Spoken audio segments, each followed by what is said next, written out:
It seems that if a relationship is going to last, we need a third thing. We need something beyond the relationship. Now, when you're young and you're focused on the initial stages of a romantic relationship, you probably can't think of anything else. I was pretty much like that. But looking back over relationships that lasted and those that didn't, the only ones that lasted was the one with the third thing, with something we both were interested in and really wanted to spend our life on, not just a passing interest, but something really important to us that took a lot of focus and took a lot of energy. And I don't know if it has to be the same thing for each partner in a relationship, probably not.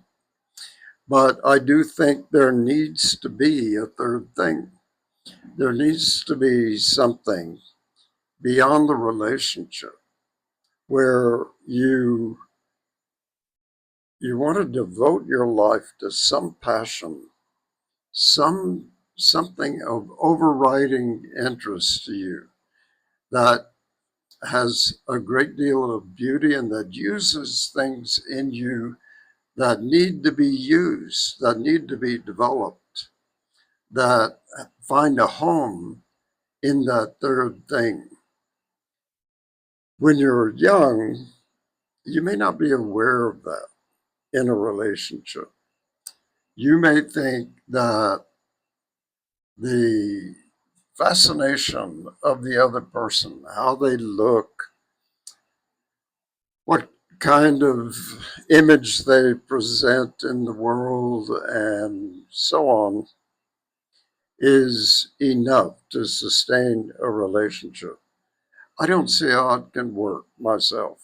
Um, I think there always needs to be some kind of interest, some kind of purpose beyond the relationship. But the relationship needs to be stable. It needs to be appreciation, a, a relationship of appreciation, of helping each other work on that third thing, whatever it is. And if we lack that in ourselves or in the relationship, I think the relationship is in danger. I think we'll keep looking and we'll think that there was something wrong with the relationship. But actually, it might be something else. It might be that that relationship could not foster and grow that third thing. It's like a spiritual garden. It's like a creative garden that you both work on. And you may be growing different types of plants and roses and potatoes and vegetables, whatever it is, you're still both working on that garden. And you help each other to develop what they need to see come out of that garden. If you can create that kind of atmosphere in your relationship, I don't see why you would ever let it go.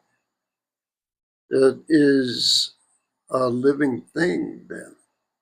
It's something that goes beyond romance, it goes beyond sex, it goes beyond the fascination with how someone looks and walks and talks and dresses. It goes beyond their social profile. It goes into that third thing. And if you have some kind of overarching meaning that goes beyond just coupling with someone, you can have a partnership, a creative partnership that will enhance your life. I, I really, I really think that is something we don't think about enough when we start a relationship. We may be fascinated with the charisma of a person, but we don't really think, how will we live if we had to live with that person? And is it something that goes beyond physical or emotional attraction? Can we actually flourish? Can we flower within that paradigm or not? That's something we need to think about. I really think so.